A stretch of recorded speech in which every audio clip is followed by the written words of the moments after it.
સો hi guys, આજે અમે જઈએ છીએ ક્યાં જઈએ ઉમા? હા, અમે બાઇક લઈને નીકળી ગયા છીએ અત્યારે કાળા બપોરના તડકાના. આ જુઓ અમારા બ્લેક પાડા ઉપર અમે જઈએ છીએ. હવે ક્યાં જઈએ એ નક્કી નથી, પણ હવે ઘરેથી નીકળી ગયા છીએ. હવે અમે તમને કહેશું.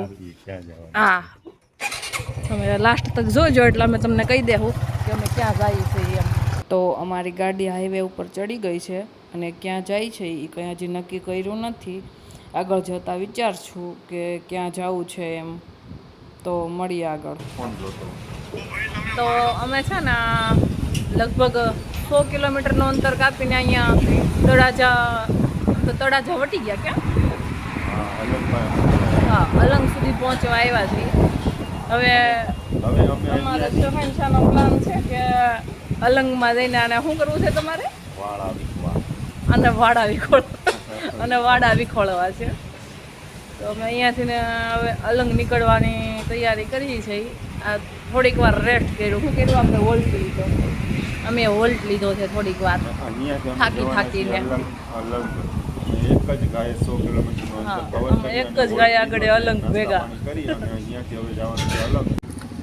સો અત્યારે બાઇક પર બેઠવાની તૈયારી ચાલી રહી છે.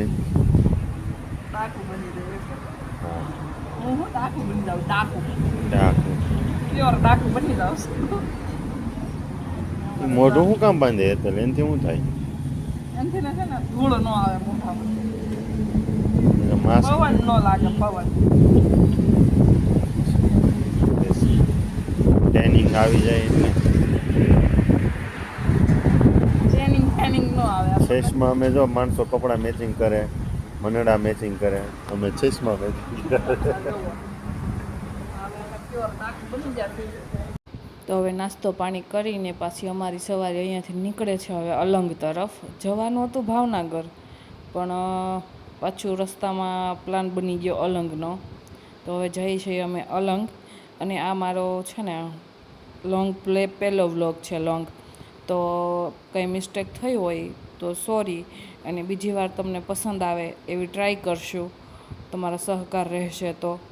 ને આ અલંગનો ગેટ આવી ગયો છે અને અમે અલંગમાં એન્ટ્રી લઈ લીધી છે. હવે અમે શું કહેવાય, પહેલાં અને શોપ કહી કે વાડો કહીએ. અમારા હસબન્ડ છે આને વાડા કહે, આપણે શોપ દુકાન કહીએ. તો આ શું કહેવાય, અહીંયા લાકડાની બહુ બધી આઈટમો હતી, બધી રજવાડી. ના પહેલાં તો આપણે હિંચકો જોયો સરસ મજાનો રાજાશાહીવાળો, એટલે આપણે હિંચકે બેસી ગયા. મન તો કરતું હતું કે બસ અહીંયા હિંચકા જ ખાધા કરીએ, મફતમાં ખાવા મળે છે તો. પણ અમારે આગળ પણ હજી ઘણું બધું જોવાનું હતું. તો પછી અમે શું કહેવાય, આ પારણું હતું સરસ મજાનું નાના બાળકો માટે. પછી શોપીસની બહુ બધી આઈટમો હતી ત્યાં. પક્ષી ને હાથી ને ઘોડા, આ ડાઇનિંગ ટેબલ ને મંદિર, પછી શેર, આ બધી એટલે બધી વુડન આઈટમ જ છે. અને એટલી સસ્તી ને એટલી મસ્ત હતી કે તમે વાત ન પૂછો. એટલો સસ્તો શોપીસ તમને વુડનમાં ક્યાંય ન મળે. એટલું સરસ મજાનું હતું બધું.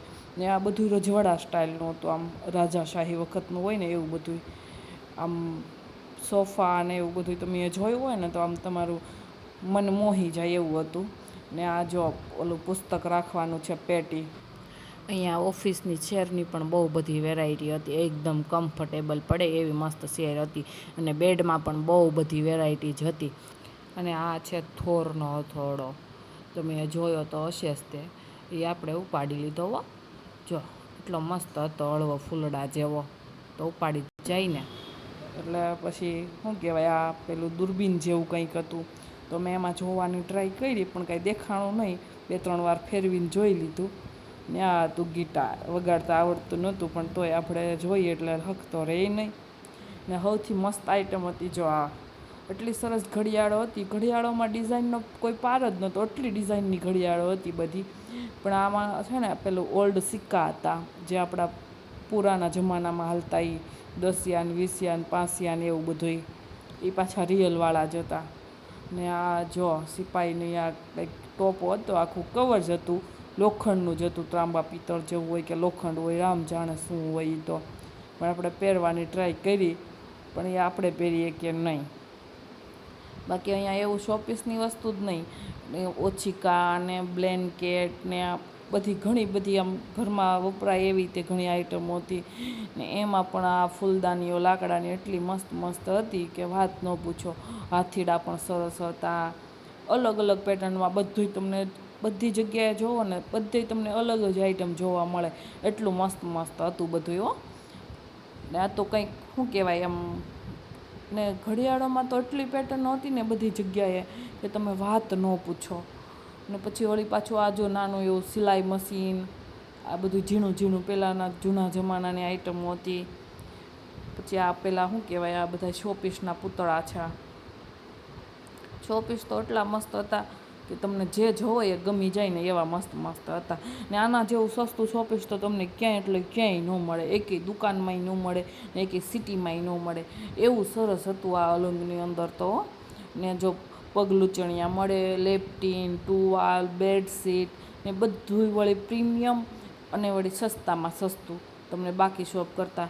અને કાચમાં તો એટલી વેરાયટી હતી કે તમે વાત ન પૂછો.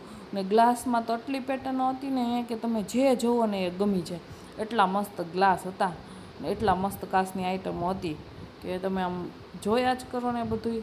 ને ચોપીસમાં એવી સરસ વસ્તુ હતી, આ જો બધું કાચનું જ છે, વાટકા ને બાઉલ ને ઘણું બધું હતું કાચનું તે.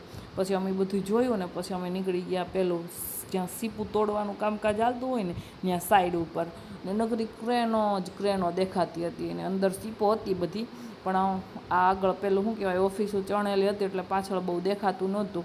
પણ અમે શું કહેવાય નીકળી ગયા ઠેઠ દરિયા કિનારા સુધી, રોડનો જ્યાં શેડો આવ્યો ને ત્યાં સુધી પહોંચી ગયા સીપો જોવા માટે. ને અમુક અમુક સીપો તો અડધી કાપેલી હતી ને એવી બધી બહુ મોટી મોટી હતી, એક વીઘાની સીપ હોય ને એટલી મોટી મોટી સીપો હતી. એટલી મસ્ત મસ્ત જગ્યા છે કે આ તમારે ફરવા કરતાં જોવાની બહુ મજા આવે અહીંયા તમને, એટલી સરસ જગ્યા હતી. તો અલંગમાં મેં જે મોજ કરી છે, મને ઘરવાળા બધાને કોઈ ક્યાંક ને ક્યાંક ફરવા લઈ જાય ને મારો ઘરવાળો મને છે ને અલંગમાં ફરવા લઈ ગયો. પછી અમે ઘરે આવતા આવતા સાંજ પડી ગઈ હતી, તો પછી અમે એક શું કહેવાય રેસ્ટોરન્ટમાં જમવા માટે રોકાઈ ગયા. તો પછી અમે સરસ મજાનું જમવાનું આવ્યું એટલે જમીને પછી પાછા વળી ઘર તરફ નીકળી ગયા. અને ઘરે પહોંચતા પહોંચતા તો ઘણી બધું લેટ થઈ ગયું હતું. રાતના શું કહેવાય 11 વાગવા આવી ગયા હતા, એટલું મોડું થઈ ગયું હતું. રાતના 11 વાગ્યા ઘરે પૂગી ગયા આ ભૂત જેવા થઈને. તમને મારો વ્લોગ ગમ્યો હોય ને તો લાઇક, શેર અને સબસ્ક્રાઈબ કરજો હો.